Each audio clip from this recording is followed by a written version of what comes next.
नमस्कार। राजस्थान के सीकर जिले में एक मंदिर है। एक ऐसा धाम जो सिर्फ आस्था का केंद्र नहीं बल्कि चमत्कारों और अनगिनत रहस्यों का एक जीता जागता सबूत है। आज हम खाटू श्याम जी के इसी अद्भुत इतिहास की परतों को खोलने जा रहे हैं। देखिए, ये सिर्फ पत्थरों से बनी एक इमारत नहीं है, ये एक कहानी है। एक ऐसी कहानी जो हजारों साल पहले महाभारत के युद्ध क्षेत्र से शुरू हुई थी और आज भी इसी पल हमारे बीच जिंदा है।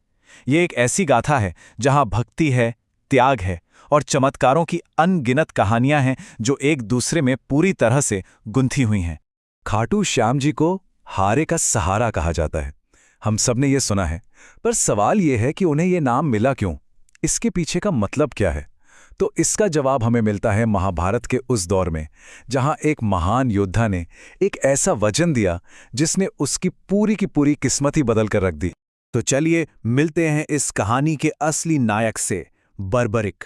एक ऐसा योद्धा जिसकी शक्ति के बारे में हम और आप सोच भी नहीं सकते और जिसका रिश्ता सीधा पांडवों से था।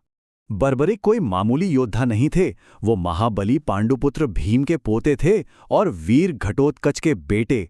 मतलब उनकी रगों में जो खून था उसमें शक्ति और पराक्रम तो विरासत में ही मिला था।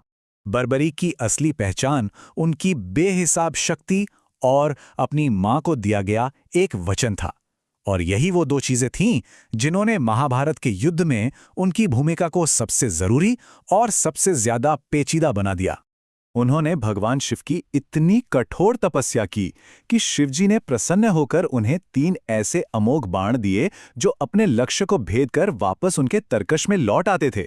सोचिए, इन सिर्फ 3 बाणों से वो पूरी की पूरी कौरव या पांडव सेना को कुछ ही मिनटों में खत्म कर सकते थे। लेकिन उनकी असली ताकत इन बाणों में नहीं बल्कि उनके एक वचन में छिपी थी। युद्ध में जाने से ठीक पहले बर्बरिक ने अपनी मां को वचन दिया था कि वो हमेशा उस पक्ष का साथ देंगे जो हार रहा होगा। और यही वो वचन था जिसने उन्हें हारे का सहारा बनाया। अब यही कहानी में एक बहुत बड़ा मोड़ आता है। भगवान श्री कृष्ण, जो युद्ध की हर चाल और हर नतीजे को पहले से जानते थे, वो इस वचन से चिंतित हो गए। क्यों? क्योंकि अगर युद्ध में पांडव जीत रहे होते तो बर्बरिक का वचन उन्हें कौरवों की तरफ से लड़ने पर मजबूर कर देता और पांडवों की जो जीत पक्की थी वो हार में बदल जाती। यहीं से कहानी उस मोड़ पर पहुंचती है जहां बर्बरिक का बलिदान उनकी भक्ति की सबसे बड़ी परीक्षा बन जाता है। श्री कृष्ण ने उनकी शक्ति को परखने और धर्म की रक्षा के लिए एक लीला रची। तो हुआ ये कि श्री कृष्ण ने एक ब्राह्मण का भेष बनाया और बर्बरिक का रास्ता रोक लिया। उन्होंने बर्बरिक को चुनौती दी कि अगर तुम इतने ही महान धनुर्धर हो तो एक ही बाण से इस पीपल के पेड़ के सारे पत्ते भेद कर दिखाओ। बर्बरिक ने चुनौती मान ली और जैसे ही बाण चलाया, कृष्ण ने एक पत्ता चुपके से अपने पैर के नीचे छिपा लिया। लेकिन वो बाण वो सारे पत्तों को भेदता हुआ सीधा कृष्ण के पैर के पास आकर रुक गया। बर्बरिक की एक क्षमता देखकर कृष्ण ने उनसे दान मांगा। और जानते हैं दान में क्या मांगा? उनका शीश। कृष्ण ने कहा कि युद्ध की सफलता के लिए रणभूमि को एक महाबली के शीश की बलि चाहिए, और उस युग में बर्बरिक से बड़ा महाबली कोई और नहीं था। ये सुनकर कोई भी इंसान हिल जाता, लेकिन बर्बरिक जरा भी नहीं घबराए।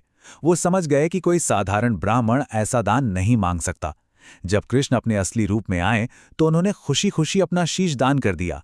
बस एक इच्छा रखी कि वो महाभारत का पूरा युद्ध अपनी आंखों से देख सकें।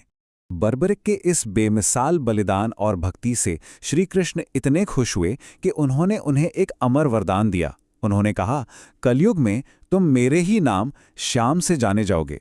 तुम्हारा शीश ही तुम्हारी पहचान बनेगा और पूजनीय होगा। और जो कोई भी हारे हुए मन से तुम्हारी शरण में आएगा, तुम उसकी हर मुराद पूरी करोगे।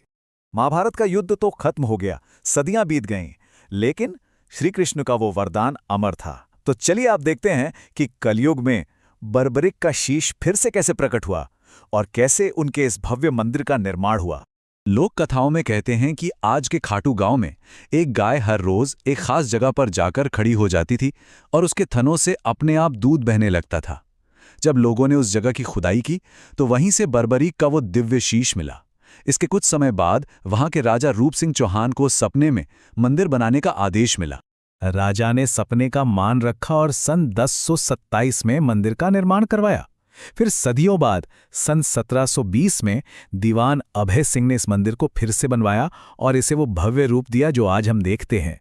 आज भी मंदिर परिसर में कई ऐसी पवित्र जगहें हैं जो इस पूरी कहानी को जिंदा रखती हैं। जैसे श्याम कुंड, ये वही पवित्र सरोवर है जहां से बाबा का शीश प्रकट हुआ था। माना जाता है कि इसके पानी में डुबकी लगाने से सारे कष्ट दूर हो जाते हैं। पास में ही श्याम बगीची है जहां से बाबा के श्रृंगार के लिए फूल चुने जाते हैं। और एक ऐतिहासिक गौरीशंकर मंदिर भी भक्तों की आस्था का एक बहुत बड़ा केंद्र है। खाटू श्याम मंदिर की सबसे खास और सबसे जीवंत परंपरा है निशान यात्रा। ये सिर्फ एक यात्रा नहीं, बल्कि भक्ति, विश्वास और उस वचन का उत्सव है जो आज भी निभाया जा रहा है। होता यह है कि भक्त अपनी मन्नतें लेकर बाबा के दरबार में आते हैं और एक तरह का वचन देते हैं कि जब उनकी इच्छा पूरी हो जाएगी तो वो निशान यानी ये ध्वज लेकर पैदल दोबारा दर्शन करने आएंगे।